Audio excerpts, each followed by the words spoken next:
the intergalactic tournament of resilience was plagued by the usual issues: illogical regulations, a high body count, and a penchant for involving planets that harbored a distinct dislike for competitors. But the biggest headache was always the paperwork.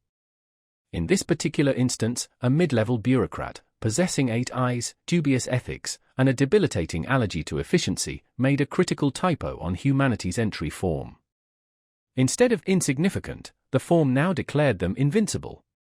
This simple error landed Earth in a competition designed for the galaxy's most robust life forms, a tournament featuring simulated death worlds ranging from Class 1, mildly irritating, to Class 13, existentially threatening. The issue with intergalactic tournaments, besides the perplexing rules, the substantial loss of life, and the curious tendency to select host planets with a noticeable animosity towards participants, was the inevitable paperwork. In the case of humanity's entry into the Grand Intergalactic Tournament of Resilience, a mid-level bureaucrat, equipped with 8 eyes, a flexible moral compass, and a crippling aversion to productivity, introduced a single, yet significant, typographical error. Instead of insignificant, the form declared humanity invincible. This seemingly minor mistake catapulted Earth into a competition designed for the galaxy's most durable life forms, a tournament showcasing simulated death worlds categorized from Class 1, minimally bothersome, to Class 13, posing an existential threat. A spindly alien named Covix-37 hovered anxiously beside a holographic display of the competitors. His career trajectory depended heavily on avoiding universe-altering catastrophes, and the presence of humans on the list did not instill confidence. "Are you certain this is the correct roster?" he inquired nervously. The overseer, Glur, a being resembling a disgruntled, sentient footstool, narrowed his eyes at the screen. "Humans," he read, pausing dramatically, from Terra. He seemed to test the word cautiously, as if it might be venomous. "Are they hazardous?" Covix's complexion shifted to a pale shade of seafoam green. "Oh, not in the slightest. They're delicate, boisterous, and have a penchant for tumbling off elevated surfaces for amusement. They even had a popular activity involving intentionally ejecting themselves from airborne vehicles." Glur considered this, a flicker of amusement in his eyes. "So fragile, so delightfully breakable." Covix readily confirmed their frailty. Thus, humanity was permitted to participate, not due to any expectation of survival, but because someone on the tournament committee found the prospect of their demise entertaining. The opening ceremony was a cosmic display of self-importance and excessive pyrotechnics. Civilizations that had weathered neutron star collapses, acidic storms, and the horrors of interdepartmental meetings strutted onto the holographic stage like galactic peacocks. Then came the humans. "Hi," chirped Greg, a middle-aged participant clad in cargo shorts and a t-shirt proclaiming "I survived Monday." He waved cheerfully at the assembled audience, who recoiled in bewildered confusion. What is that sound it's emitting?" whispered one competitor, whose species communicated solely through telepathic contemplation. "I believe it is attempting a greeting," replied another, trembling slightly behind Greg. The rest of the human contingent filed in, their expressions ranging from mild bewilderment to the distinct grumpiness of caffeine deprivation. The galactic commentators were already anticipating the comedic possibilities. In the red corner, one alien broadcaster announced, "We have the Forks Goliaths, whose very muscles can pulverize steel girders." And in the blue corner, Greg. "Hi again," Greg called out, and the resulting laughter rippled across the galaxy. Round 1 commenced on a Class 1 death world. To clarify, a Class 1 death world is barely deserving of the designation. The grass is springy, the air has the fresh scent of laundry detergent, and the local fauna possesses the general demeanor of a napping housecat. For most competitors, it was the intergalactic equivalent of a light-stretching exercise. For Greg and the humans, it was different. "Oh, look! Fluffy plants," shouted Linda, a tourist who had somehow become part of the team. She promptly dove face-first into a bush that released a cloud of shimmering spores. The spores had mild hallucinogenic properties. Linda returned 5 minutes later, convinced she was a legendary warrior queen named Srialindra, destroyer of fluff. Should we assist her?" inquired Covix, now part of the commentary team. No, Glur replied flatly. Let's observe the unfolding events. Meanwhile, Greg inadvertently triumphed in his first challenge by tripping over a rock. This startled a predator the size of a small car, causing it to stumble into a pit of Class 1 gentle quicksand, a substance so courteous it apologized for any inconvenience. And the humans advanced to round 2, the announcer declared, incredulity evident in his voice. Linda high-fived Greg. We're amazing. On the Class 2 Death World, the stakes were marginally higher. The atmosphere contained trace amounts of mildly irritating pollen, and there were rocks, some of which possessed sharp edges. The Forks Goliaths pulverized boulders for amusement.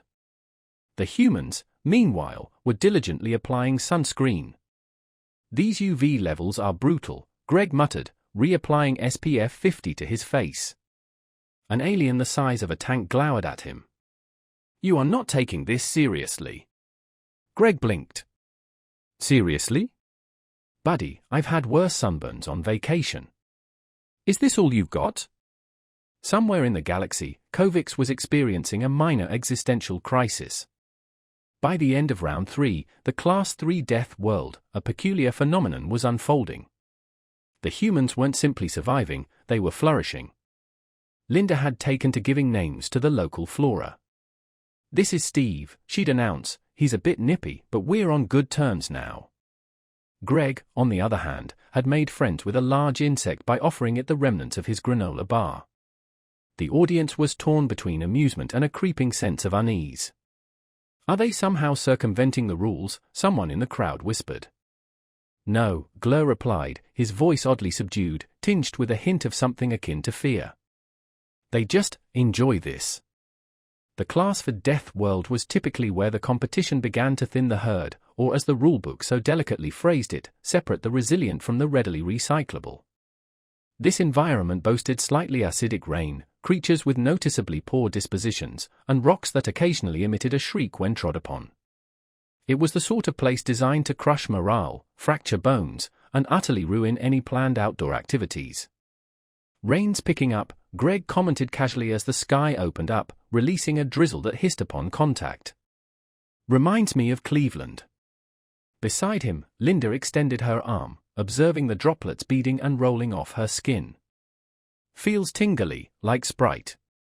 A hulking alien from the Gorak species, resembling a 10-foot wall of muscle encased in chitin, stared at them.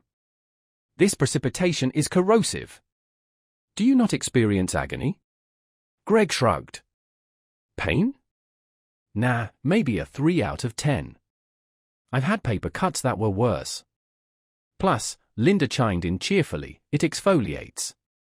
The Gorak roared in frustration, striking a nearby tree with such force that it splintered into fragments. Greg offered him a damp granola bar. You seem a bit peckish, friend. Want a snack? The Gorak snarled, but accepted the offering. Linda gave him a thumbs up.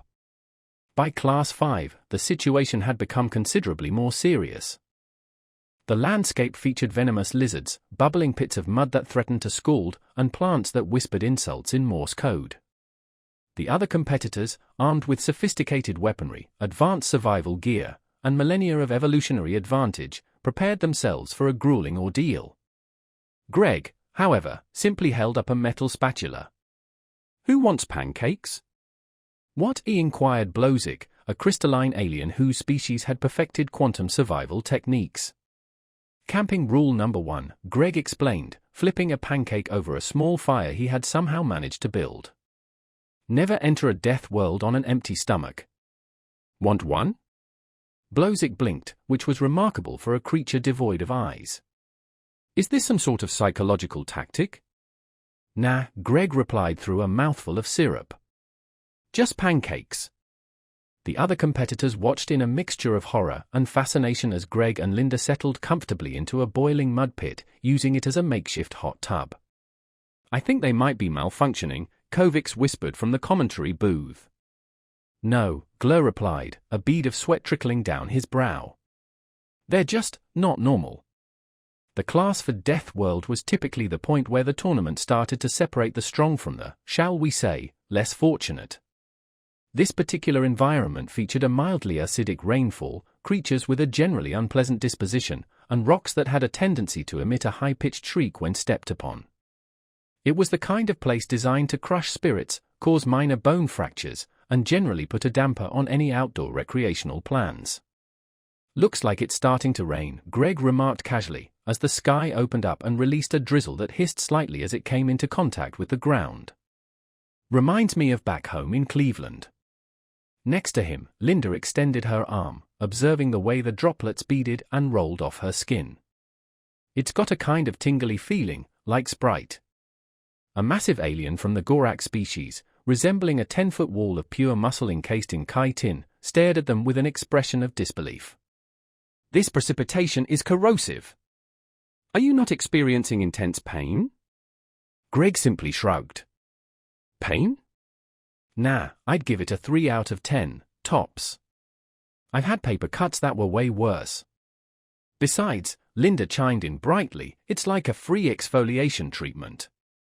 The Gorak roared in frustration, striking a nearby tree with such force that it splintered into numerous pieces. Greg, unfazed, offered the hulking alien a slightly damp granola bar. "You seem a bit stressed, friend. Want a snack?" The Gorak snarled, but surprisingly, accepted the offering. Linda, ever the optimist, gave him a thumbs up. By the time they reached the Class 5 Deathworld, the situation had escalated significantly.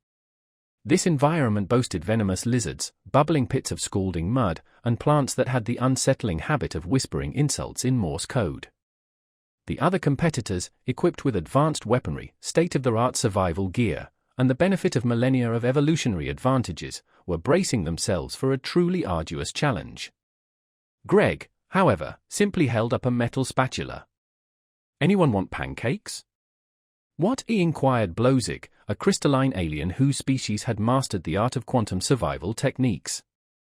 "Camping rule number 1, Greg explained, expertly flipping a pancake over a small fire he had somehow managed to create. Never enter a potentially hazardous environment on an empty stomach. Care for one?" Blozik blinked, or at least performed the equivalent action for a being without eyes.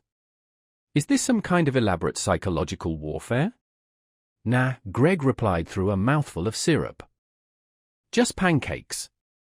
The other competitors could only watch in a mixture of bewildered horror and morbid fascination as Greg and Linda comfortably settled into a bubbling mud pit, using it as a sort of impromptu hot tub. "I think they might be malfunctioning," Kovacs whispered nervously from the commentary booth. "No," Glur replied, a single bead of sweat trickling down his brow. "They're just different." By Class 6, the Deathworlds had descended into a sort of moderate madness. The ground was unstable, the air was thin, and the local wildlife had developed remarkably sharp claws, even sharper teeth, and the overall disposition of a sleep-deprived office worker on a Monday morning. The other competitors advanced with extreme caution, weapons at the ready, their every movement carefully calculated. The humans, on the other hand, strolled in as if they were on a leisurely nature walk. "Air's a bit thin up here," Greg remarked, pulling out a small, cylindrical device. "Good thing I packed my inhaler." "You have a respiratory condition and you're competing in this?" Blozik sputtered in disbelief. Greg took a puff from his inhaler. "Yeah, but it's not that bad. Had worse attacks back in high school." Meanwhile, Linda was busy cooing at a 6-legged monstrosity the size of a small bus. "Who's a good boy?" "Yes, you are. Yes, you are." She tossed a piece of beef jerky at the creature, whose very name caused lesser species to lose consciousness from sheer terror. The creature, however, wagged its tail like an overly enthusiastic Labrador retriever and sat down obediently. The other alien competitors were, by this point, beginning to question the very nature of reality.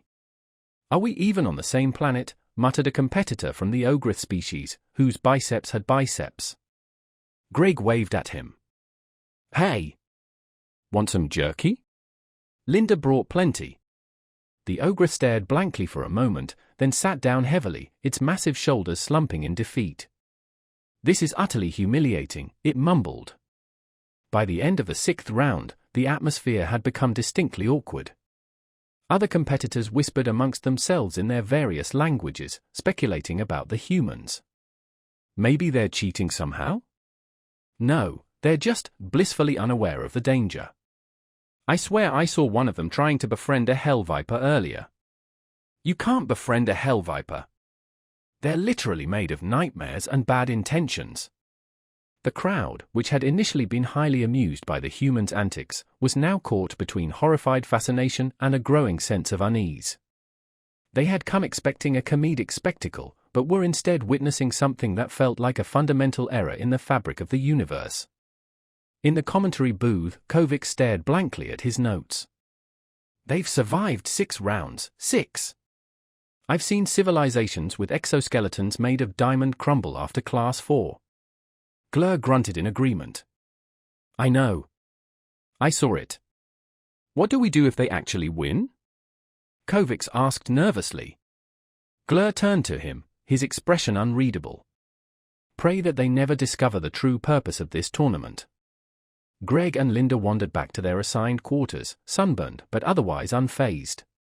This is actually pretty fun, Linda said brightly, stretching her arms. Reminds me of that camping trip we took to the Everglades. Yeah, Greg agreed, rummaging through his backpack. Wanna play cards before bed? I brought Uno. Linda gasped dramatically. I love Uno. And so, while the rest of the galaxy spiraled into a collective panic, the humans settled in for a friendly game of cards. Class 7 begins tomorrow, boomed the announcer's voice from the arena speakers. May your species survive. Neat, Greg said, yawning. By Class 6, the Deathworlds had devolved into a kind of low-level lunacy. The ground was shaky, the air was thin, and the local creatures had developed remarkably sharp claws and even sharper teeth, coupled with the general demeanor of a seriously sleep-deprived office worker on a Monday. Other competitors proceeded with extreme caution, weapons drawn, each step meticulously planned. The humans, however, strolled in as if they were on a leisurely Sunday walk in the park. Air's a little thin up here, Greg remarked, producing a small, cylindrical device. Good thing I remembered my inhaler. You have a respiratory ailment and you're participating in this asterisk? Blowsick sputtered, incredulous. Greg took a puff from his inhaler. Yeah, but it's not that serious. Had worse episodes back in high school. Meanwhile, Linda was busy cooing at a 6-legged monstrosity the size of a small bus. Aren't you a good boy? Yes, you are. Yes, you are. She tossed a piece of beef jerky at the creature, whose name alone caused lesser species to lose consciousness from sheer fright. The creature, however, wagged its tail with the enthusiasm of an overeager golden retriever and obediently Saturday. The other alien competitors were, at this point, starting to seriously question the very fabric of reality. Are we even on the same planet? Muttered a competitor from the Ogrith species, whose biceps had biceps. Greg waved at him. Hey! Want some jerky? Linda brought tons. The Ogrith stared blankly for a moment, then sat down heavily, its massive shoulders slumping in defeat. This is just degrading, it mumbled. By the conclusion of the 6th round, the atmosphere had grown distinctly uncomfortable. Other competitors whispered amongst themselves in their various languages, speculating about the human anomaly. Maybe they're bending the rules somehow? No, they're just blissfully oblivious to the peril. I could have sworn I saw one of them trying to make friends with a hell viper earlier. You can't befriend a hell viper. They're practically made of nightmares and pure malice. The crowd, which had initially found the humans' antics highly entertaining, was now caught between a morbid fascination and a rising sense of unease. They had anticipated a comedic display, but were instead witnessing something that felt like a fundamental glitch in the universe's operating system. In the commentary booth, Kovic stared blankly at his notes. They've survived 6 rounds, 6.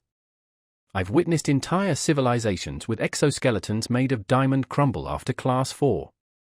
Glur grunted in agreement. I know. I was there.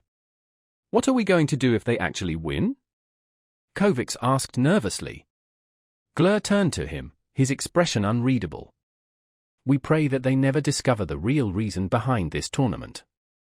Greg and Linda ambled back to their designated living quarters, sunburned but otherwise unperturbed.